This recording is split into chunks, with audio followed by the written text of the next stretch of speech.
As Donald Trump continues to panic over his big bag of garbage bill and the opposition it is facing both in the Senate and House, he also has a new reason to panic. His civil war with Elon Musk, which is reignited in the worst possible way for Donald Trump, not just because Elon is calling out his agenda, but because Elon has now dropped an election bombshell on him that should have Trump and really every Republican worried, because Elon has shared some shocking news about them all. We are going to get into it, as well as an interview I did with Governor Andy Beshear detailing and calling out all that is wrong with this bill that I am excited to show you.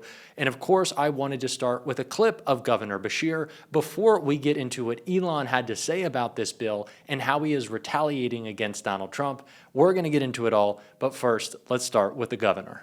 Governor, Republicans in Congress know how unpopular their agenda is right now, which is why they've resorted to just completely lying about it. And of all the lies, one that really stands out to me comes from the senior senator from your state, Mitch McConnell, who said, folks in Kentucky are just going to get over these cuts to Medicaid. They're going to get over this disastrous bill. They're going to get over rural hospitals closing. You're talking to folks in your state every day. Do you think they're just going to get over it? No. This bill is devastating to my state and all of rural health care. You're talking about 200,000 Kentuckians that are going to lose their health care coverage. They ain't getting over that.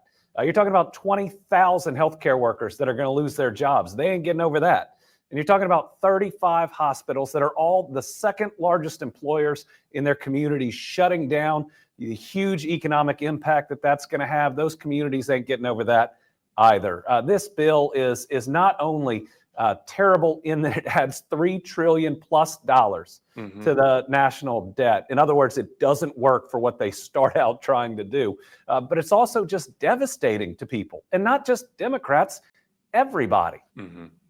No, completely. And, Senator Rand Paul is in a bit of agreement with you. I've been having a little bit of difficulty with agreeing with Rand Paul so much. I've been rationalizing it to myself. He's really agreeing with us. And in this moment when we're in opposition to such a bad bill, and of course we also have to be considering something that you've done so well in your state, which is create that aspirational vision of what government can do. If I'm just kind of thinking off the top of my head, I'm thinking about $35 billion in private sector investment, record low unemployment, restoring voting rights for about 200,000 Kentuckians. After we fight back against this bill, and as we continue to fight back against the Trump presidency, how at the same time do Democrats make sure people know that we're fighting for something as you've done in your state? That's a hugely important point. As Democrats, we can't just be against someone. We have to be for something. We can't just push back against Donald Trump. We've got to show America that we have a better path. I believe that Donald Trump is president because he convinced that last group of voters that the vice president was distracted by a lot of issues, and he was focused on the everyday concerns that would maybe make paying your bills just a little bit easier at the end of the month. It's that idea that you can really care about certain issues, but if you can't afford your child's next prescription, it's hard to get to those issues, and we all end up putting our families first. So I think we've got to be out there not only saying Donald Trump's tariffs are hurting the economy, are slowing down job growth, but that we have a vision of better paying jobs. Here in Kentucky, the best 3-year average for wages we've ever seen means that you can pay for things just a little bit easier. We've got to be out there not only pushing back against the cuts to Medicaid, but talking about how we can do smart expansions. Governor Beshear is so spot on in the way that he describes what is a complete monstrosity in this bill, the impediments it will put in the way of growing and expanding our economy. We cannot expect to see upward mobility, growth of the middle class, if people do not have the tools to make that happen available to them, if they don't have their basic needs met, if they don't have extra cash in their pocket. That's not going to happen, which goes against the very idea Donald Trump is presenting in his big, beautifully bad bag of garbage bill. And Elon sees it the same way, of course, not because he cares about Medicaid cuts, but because he cares about himself. And he made that very clear in the shocking new statement he just dropped on Donald Trump. Breaking: Elon Musk calls for new political party to stop Trump's insane spending bill. Elon Musk slammed Donald Trump's big, beautiful budget bill yet again on Monday, but this time went so far as to call for the formation of a new political party to stop Trump's insane deficit spending. It is obvious with the insane deficit spending of this bill, which increases the debt ceiling by a record $5 trillion that we live in a one-party state country, the Porky Pig Party, Musk wrote on X, adding, "Time for a new political party that actually cares about the people." Musk followed his post up with another jabbing the House Freedom Caucus, whose members mostly voted for the House version of this bill. How can you call yourself the Freedom Caucus if you vote for a debt slavery bill with the biggest debt ceiling increase in history, Musk asked, tagging Representatives Chip Roy and Andy Harris. Every member of Congress who campaigned on reducing a government spending and then immediately voted for the biggest debt increase in history should hang their heads in shame, and they will lose their primary next year if it is the last thing I do on this earth, Musk later added, making a clear threat to help primary challengers to incumbent Republicans. Musk has pulled no punches in opposing the bill, which led to a very public back-and-forth exchange of insults between the Tesla billionaire and the president, who must help elect with over $250 million in donations. The latest Senate draft bill will destroy millions of jobs in America and cause immense strategic harm to our country, Musk wrote on X Saturday, weeks after leaving his government job with Doge. Utterly insane and destructive, it gives handouts to industries of the past while severely damaging industries of the future. So once again, of course, Elon is not opposing this bill because he cares about people keeping their health care. It's because he wants to serve himself. And we need to capitalize on the truth of that moment, of course, that Elon is not in opposition to this bill for any real reason other serving himself. And the only reason Republicans are supporting this bill is because it gives massive tax cuts to their billionaire buddies.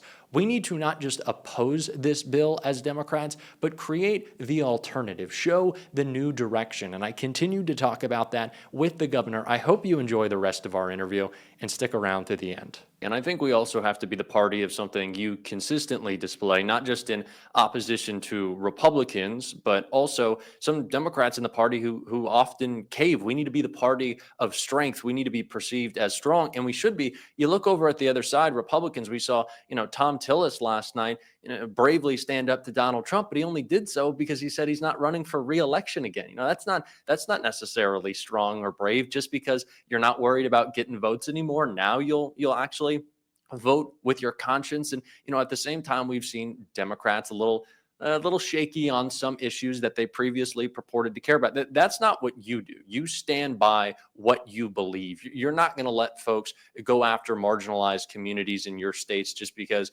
maybe in the current moment it might feel a little bit more politically popular after a Donald Trump win. You care about what's morally popular. What advice do you have to Democrats who need maybe a little bit more spine sometimes and need to take a view at a page out of your own book? Well, people respect conviction. Mm-hmm. Even if sometimes they may disagree with it. In my last reelection, my legislature, the supermajority or the not so supermajority, passed the nastiest anti-LGBTQ plus bill our state had ever seen, and I vetoed it. Yeah. I vetoed it because if that legislature was going to show those kids hate, I was going to show them love. And if they were going to judge them, I was going to accept them. I wanted those kids to know that somebody cares about them, and honestly, some things are worth losing over. But when I vetoed that bill, I explained why. Mm-hmm. I explained that my faith teaches me that all children are children of God, and I was going to stand up for those kids. And the next day, I tell this story a lot because it sticks with me. The next day, this guy makes a beeline for me, and I think, oh my goodness, I know what's coming. And he looks at me, and he sticks out his hand to shake my hand, which was a good sign. And he says, "Governor, I'm not sure I agree with what you did, but I know you're doing what you think is right." And it's not just Democrats that can and should show that. You go back in the past, and George W. Bush, up for re-election, was underwater on every single issue that was out there.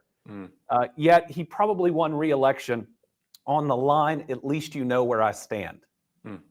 People need to know that you are someone of conviction and that you stand up for what you think is right, even when it might not be popular at the moment. No, I completely agree, and we also have to be delivering that message in a whole host of different places. I obviously want to talk about your show, your podcast in a bit. Certainly, if you've learned any more Gen Z slang from your son, Will, if you feel like you have more aura at this point. But I've seen you traveling a lot more to these digital media spaces. But of course, we have to make sure that we're also hitting the places online where maybe conservatives have dominated a little bit more than we would like them Mhm. to for far too long. What type of message do you think we need to be bringing to those spaces? Or is it more about listening? We just saw a historic victory in New York from Zohran Mamdani, and what he talked about most in his campaign, obviously besides affordability, was the fact that he was listening to folks who felt like maybe the Democrats and business as usual, they weren't necessarily listening to them. People who flipped for Trump or just stayed at home. How do we have to take that listening approach and try to learn, as obviously you have in your state? It's incredibly important, especially with our younger voters. Having a 15-year-old son and a 14-year-old daughter, they and the generations ahead of them have grown up in a more complicated world Hmm. than many folks could understand or comprehend. And so the needs that they have are a little bit different. The approaches that are going to work are a little bit different. And we need to make sure we're embracing those newer voices, and that we're listening and that we're giving value. There's this phrase called "young leader" that I hate, because in many ways it's pushing somebody down who is showing leadership. Mm-hmm. It's embracing these leaders, just as leaders, and making sure we are in these spaces, like the Andy Bashir podcast, or you with all of your viewers, making sure that we're in spaces where maybe some of your viewers get most of their news or a lot of their news from right here. And so if we are not talking and listening on them, then there's entire groups that we're missing that may well agree or may well want to hear what it is that we have to say.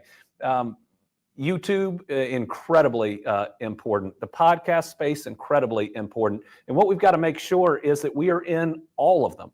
And Hmm. we're in all of them, not just to win elections, but to do our jobs. To do a good job, I've got to make sure I'm in each of these spaces as governor, listening to people's concerns and making sure I'm addressing each of them. Yeah, and we talk about organizing on the ground as an effort that has to happen all year round, all the time. It's just not something you do right before election day, go knock on doors. The same thing applies with how you communicate to folks, and not just about policy. We got to stay on what's culturally relevant, the apolitical issues that people feel like are touching their lives, that are connected to our politics. And of course, you're learning about some of those on your show. Which of your bills, now that you know some of these words a little bit more, would you say what signature piece of legislation has the most aura? Because I have to ask the aura Ooh. question to you. For me, I think it's the bipartisan infrastructure law that has the most aura, because it is doing things that we only dreamed about. The Brent Spence Bridge is between Cincinnati and Northern Kentucky. It's one of the most traveled bridges in the country, but you know what? You're going to sit in traffic for a long time on it because it was designed for a lot less vehicles. 4 presidents promised this. President Biden came through with that piece of legislation that's going to get it built. That's got a lot of aura on it. And the fact that we're doing it without tolls is a pretty big deal. I think that's a big deal, and I appreciate you coming on. It's a pretty big deal that you're coming on this show, and I appreciate that, Governor. Thank you so much for your time. Thank you.